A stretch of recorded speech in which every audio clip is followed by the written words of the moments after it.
wonderful. It's great. I'm excited about the wedding now. My daughter has no idea what I'm doing, but it'll be fun. So, all right. Well, let's see. That's all we're getting today. We've got 15, 16, 17. We almost got everybody. All right. All right. Well, we're going to roll on from there. We're just missing a couple of folks. Let me put our programming window up here. So last week we looked at number systems like hexadecimal, binary, and decimal. That's the three. We had the 5-question quiz, which means this week we're writing a program. Generally, we alternate, except for when we get to the end of the module. Sometimes we have 2 programs back to back. But we're going to look at decoding ASCII lesson. Oh, here I'm going to go this. Fake student did not get their assignment turned in yesterday. They're behind on number systems. But this week is 5.02, decoding ASCII. Next week, we will have a program to write. Oh, no, this week we have a program to write. Next week, we'll have another quiz. And then after spring break, we'll come back. So the week before spring break, we're just going to have a quiz next week. That'll be nice. And the break. So let's look at 5.02 because we're getting very close to spring break now. Decoding codes. This is kind of a fun week. Every time you hit a key on your keyboard, or type a text message, something magical happens. Woo! Before the characters you typed appear on the screen, lots of things happen in the background you're not even aware of. The computer changes every character that you typed, even a space, to a number. Because, computers can only read binary. Zeros and ones. That's all computers can read. So that's right. Everything you type gets translated into a code. And this translated code is actually pretty standard, which means it uses the same number every time you type the letter A. A is always the exact same translated code. It's a standard code. So after this lesson, we're going to be able to describe the difference between data and information and explain how ASCII and Unicode standards represent characters. All right, great. ASCII. We communicate on many different machines. Right, from Macs to PCs to mobile devices to even on your watch these days. We enter data like words and numbers into a wide variety of different computers, and we often want to share that information with others. Because computers can only read binary, that information has to be translated. So first, your computer has to understand what you typed. This includes every character, every time you hit enter, every time you hit a page break, everything. And once you share that information, a different computer has to be able to open it and read it back exactly the way you wanted it to appear. But what if your computers are different types? What if you're sending someone, you have a Windows computer, they have an Apple computer?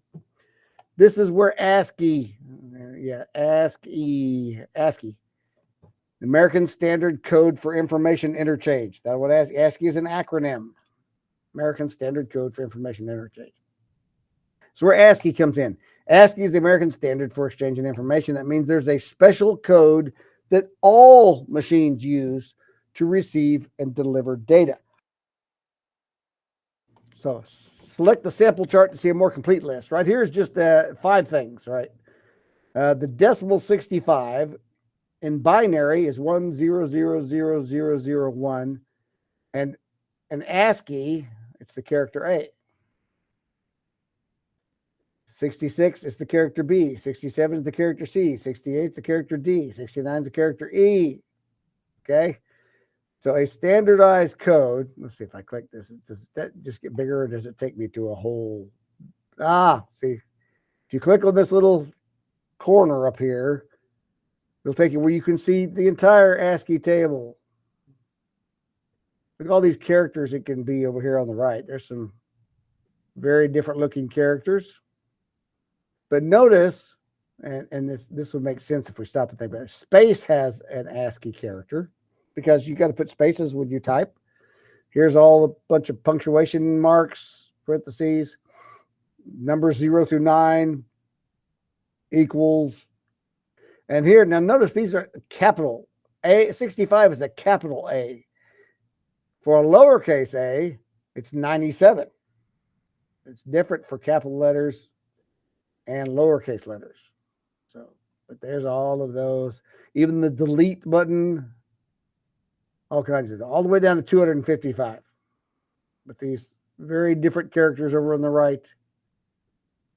So there's the entire realm of the ASCII code right there. All right, so the standardized code will allow computers to translate data in the form of special characters. So select each key to see what it looks like. A is 65. S is 83. C is 67. I is 73. Again, the binary and the decimal version. Every character on the keyboard corresponds to a specific ASCII value. Each character is equivalent to 8 bits. 8 bits of information. Because notice 01001001, that's 8 bits of information.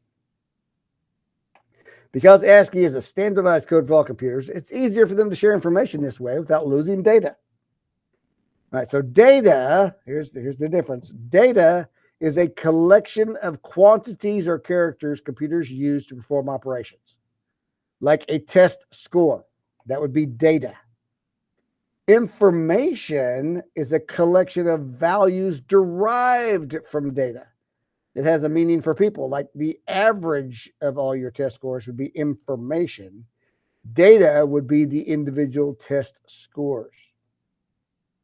So can you kind of see the difference between that?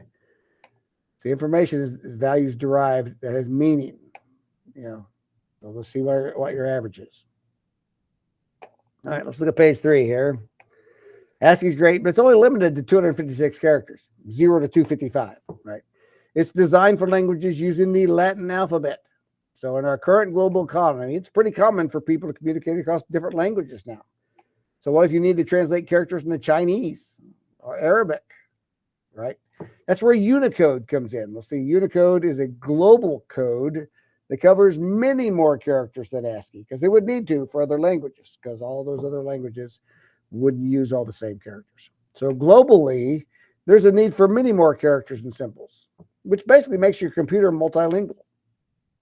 Unicode expands to over 1 million characters. I don't have a chart to show you all the million characters. With more being added as needed. Unicode's changing, like emojis. There's always new emojis being created, so they have to add that to Unicode. Yeah, emojis are Unicode. While a winking emoji may look different depending on where you type it, which is very true. Facebook, Google, Apple, a winking emoji has a different shape. The Unicode character value is always the same. So like here is a winking emoji. 1F609 is the Unicode for that. Yeah, and try putting the winking emoji in different places. Facebook, Google, Apple devices. It will look different. Let's see, this little crown is 1F451. There's a donut, praying hands. Here's these funky symbols over here. That's the euro symbol for their money in Europe. And here is the omega, the Greek omega used in mathematics. Did you know? Well, let's see. Computers can understand many characters and symbols, but they can't read them very well. Some companies use this weakness to tell the difference between humans and computers online, because computers do struggle. This is often accomplished through a CAPTCHA.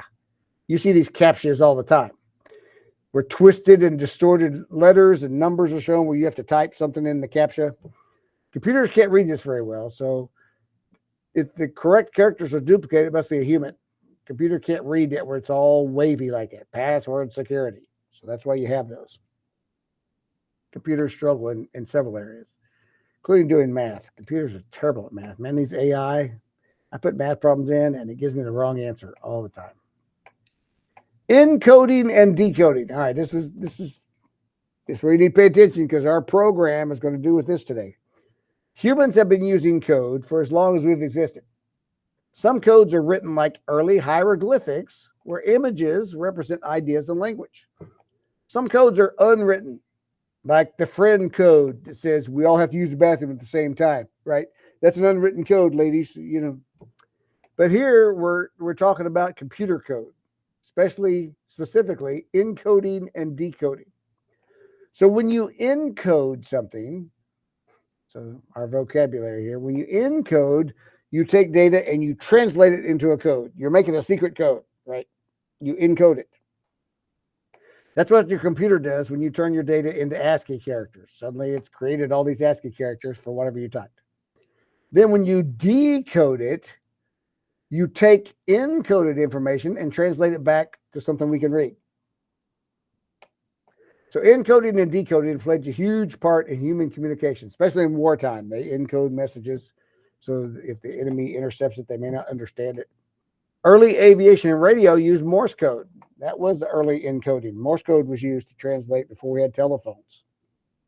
During the world wars, systems were encoded to prevent enemies from intercepting communication. Some of the most difficult war tasks included decoding messages, many of which saved lives and eventually helped end some wars. You know, we had the American Indians that were encoding messages during World War II because when they were intercepted by the Germans or other forces, they wouldn't understand what the message was because it was encoded into an Indian language. Alan Turing, here a little spotlight on Alan Turing. You may have seen some movies. He died pretty young. He was only 42. He was voted most likely to build a robot army. Okay, no, that's probably a joke. Alan is best known as the father of computer science, specifically artificial intelligence. He was, as a well-known cryptographer, he worked as a code breaker for the British government during World War II. He eventually broke the Enigma code used by Nazi Germany to be able to translate their messages. So you can find lots of movies that Alan Turing is in about that Enigma code used in World War II. So there's several movies made about that. All right, let's take a look at how the process works. All right, begin. Press any key and see what happens when it translates to ASCII. When you're ready, select next. So let's press the H. It's a 72. 69. This is a 76. What happens if I shift here? I don't know if the shift is doing anything. 83. Okay, this is all capital letters apparently. The 2 is a 50. Alt. Is Alt? No, it doesn't let me press those. 96. There, equal sign is 61. The enter key is 13. The space bar is 32. Let's see, the single quote 39. All right, so now let's do next. Select translate to see the following message decoded. Here, you could translate a message into ASCII and send it to somebody, and then they would have to decode it to see what message you sent. So let's translate this from ASCII. You can use an eraser on the drafting table or a sledgehammer on the construction site. Frank Lloyd Wright, a famous architect. That's right. So when you're drawing the plans, you can use an eraser to fix things, or if you go ahead and build it without realizing there's a mistake, you have to use a sledgehammer. So that's what this says up here in ASCII. It's decoded. Next, which of the following quotation matches the code you see here? Okay. Here's the ASCII code, and it says one of these three messages. Your most unhappy customers are your greatest source of learning by Bill Gates. Unless you're breaking things, you're not moving fast enough, Mark Zuckerberg. Innovation distinguishes between a leader and a follower, Steve Jobs. So really all we have to do is look at the first character. Is the first character the 73? Is that a Y, a U, or an I? Let's look at that. Let's check the ASCII chart. Let's go down to 73. 73 is an I. That's really all we have to check given those three choices. We could go through and decode every letter, but since it starts with an I, we know it must be innovation distinguishes between a leader and a follower, Steve Jobs. Submit. Excellent job. You cracked the code. But here you go. If you got some other friends with Python, we're going to learn how to do this. Create ASCII out of text. You could send secret messages to people. Right here. All right, that's 3 out of 3. Let's go to the last page of the lesson. Encoding and decoding. You guessed it. Python has an easy way to handle all this for you. If you ever need to convert data to or from ASCII, Python's got your back.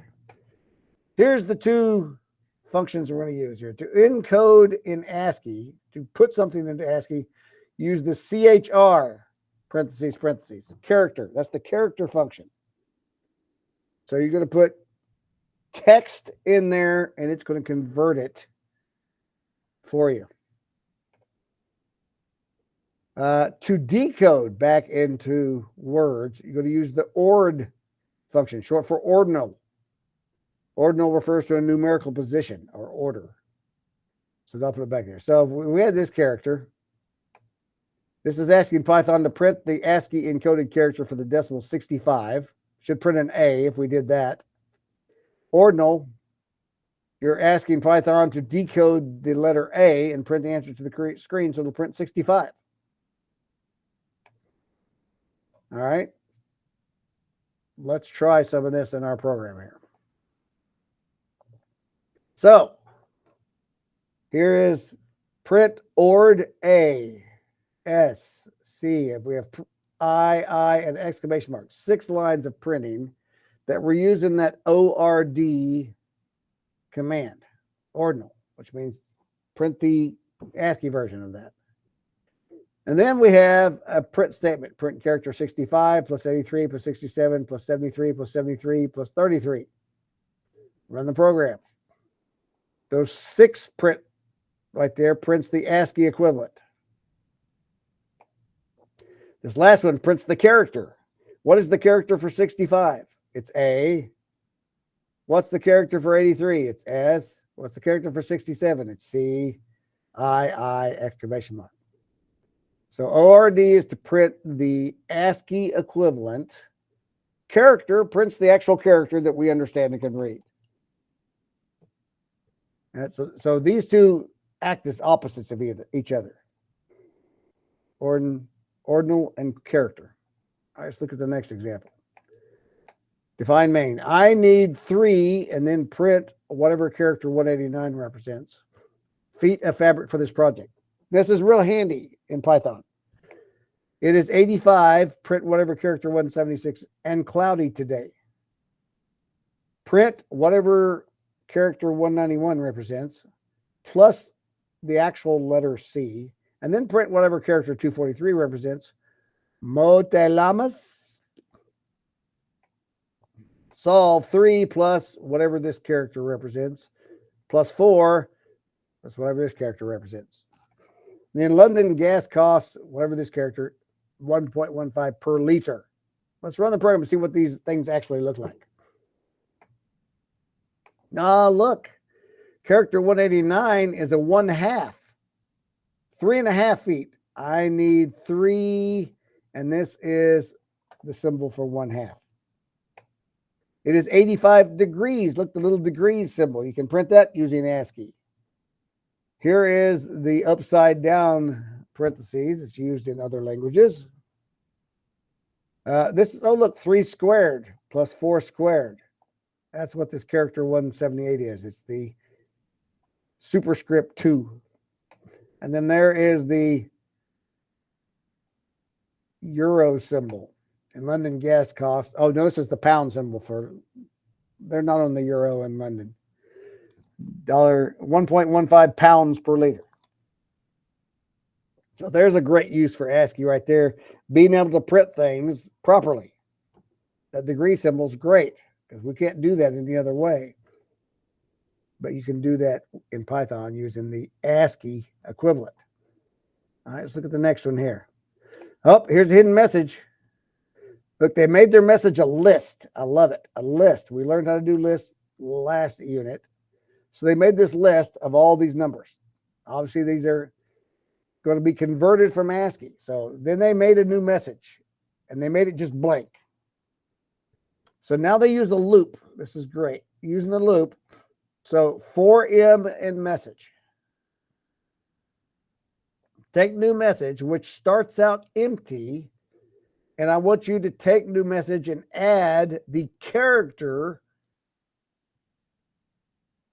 M in message. See message right here? That refers to this. So this loop is going to go through all the loop, all the length of message, 0, 1, 2, 3, 4, 5, 6, 7, 1. It's going to start with a 0. And it's going to add whatever character is for the 0 position, whatever 84 represents. Then it'll go back to the loop. And it'll say, what's the next one? What's character 1? It's 104. So I'll print the character for the ASCII 104. Then it'll go through the loop. It'll look at the next one, 101, 32. And it will just keep put all those together until it's saved it in this variable. And then it'll print whatever the message is. That's real handy because if we had to do all that ourselves, that could take us a while looking all those up. This is a for loop. This is a for loop. That's how we write a loop. We could choose any number or any letter. We could say for loop in message. We just change that to loop. That's just how it keeps track of the loop number. They should decide to do M. So for loops work with whatever variable you want to use in this. So let's run this. Oh, there it is. The saves combo is 9524.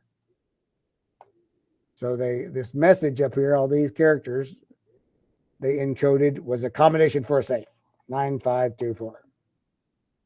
So like I said, so you can do this as M or loop or whatever variable you want to use. It's just a basic for loop. See, it runs the same way, but it's an M. Lovely. Let's look at this lesson. So this is great to use in your program you're writing this week. But you're like, I have to look up all this. Why is it a smaller number? What, this than this? It's really not. 84 is the T. 104 is the H. 101 is the E. 32 is the space between them. 115 is the S. 97 is the A. 102 is the F.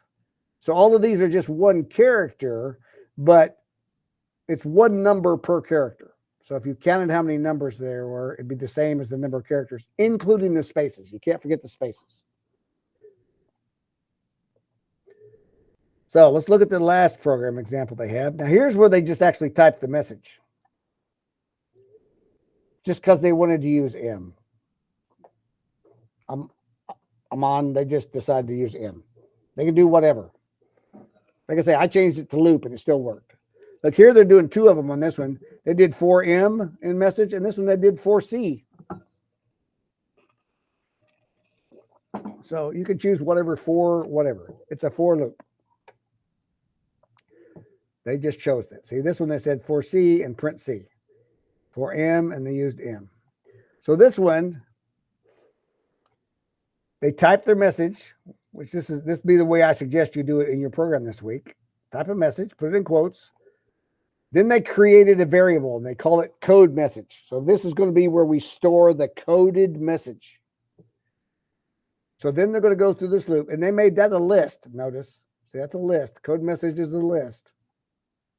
And then they did a for loop, and they said, I want you to go through this message. And as you go through this message,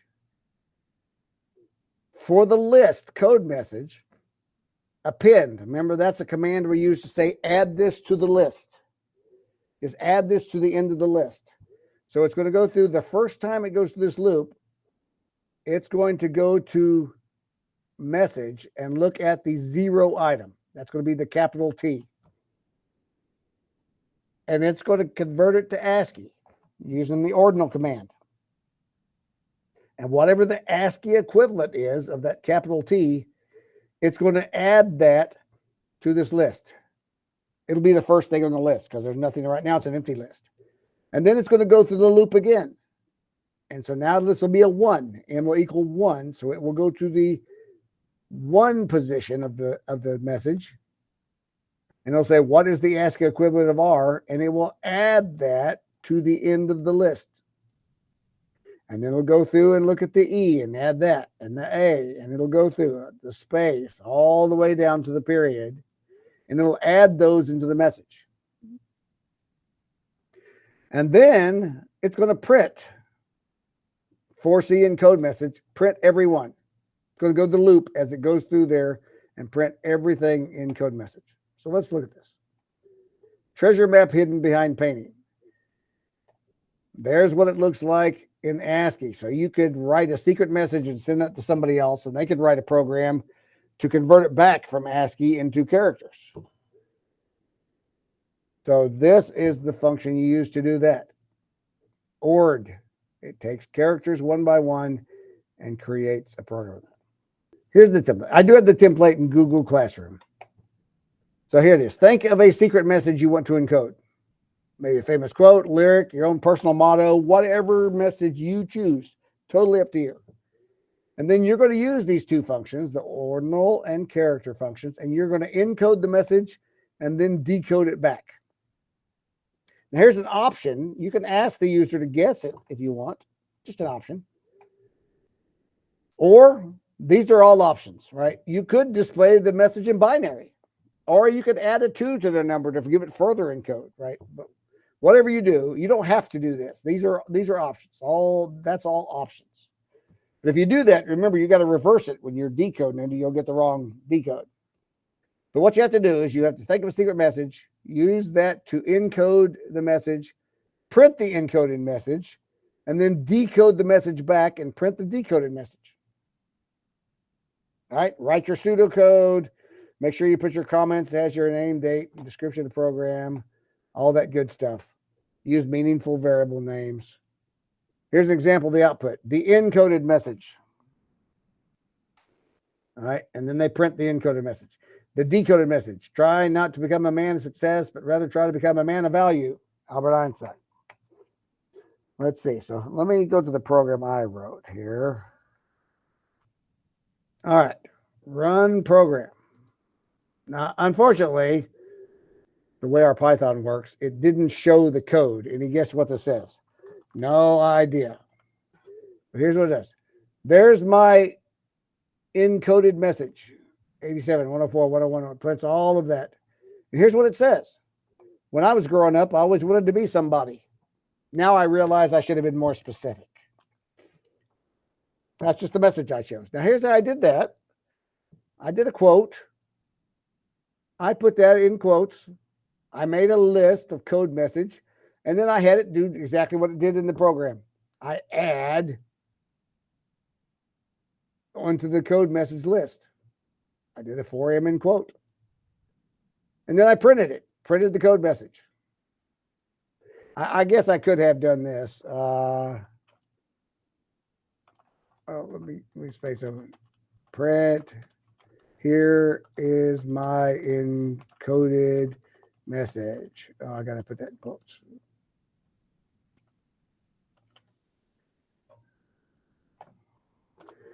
There you go.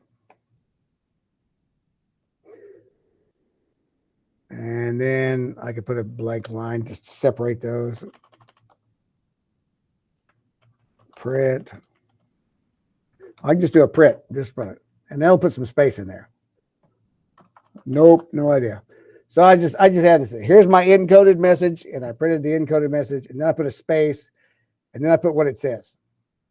And notice I decoded it. I decoded message. I made another list. No, I didn't make it a list. This one's just the empty variable, and it added the characters into the variable. Whatever the variable was, it starts as empty. Add to it whatever character it translates from code message. Since I saved all of this in code message, that's what I used to decode the code message. I never ever did I type all those ASCII characters. I had Python figure out all those ASCII characters for me and save it in that list. Figure out what all the ASCII characters are, save in that list, print it to the screen. And then take all those ASCII characters and decode it and put it in this variable decode message. And then print that. That's what you got to do this week. And the template is in Google Classroom. That's what you want to use to do that. All right. Have fun with this, guys. Pick something fun to encode a message like that. And yeah, if you want to do secret codes and send them to your friends, if they have Python and can write a program to undo it, that would be fun too. So, all right, questions. See what we're doing? We're just encoding something to ASCII, printing that, and then decoding it back to something we can actually read. Not too tricky. Don't make it harder than it is. It's really that simple. We're just using the character and the ordinal functions to encode, decode, and there you go. So, all right, nobody got any questions? I'll let you guys go. You can start writing this code or whatever you want to do. I'm going to get my cybersecurity class in here in a few minutes, and we'll go over their lesson. But have a great week, guys. Oh, this is not a B day. Hold on. There you go. It's an A day Friday. So we have class Wednesday and Friday if you need to be here, if your grade's below 70. Or if you want to be here, you can come and say, hello, Mr. Brock. So, all right. We'll see you guys. Have a good week.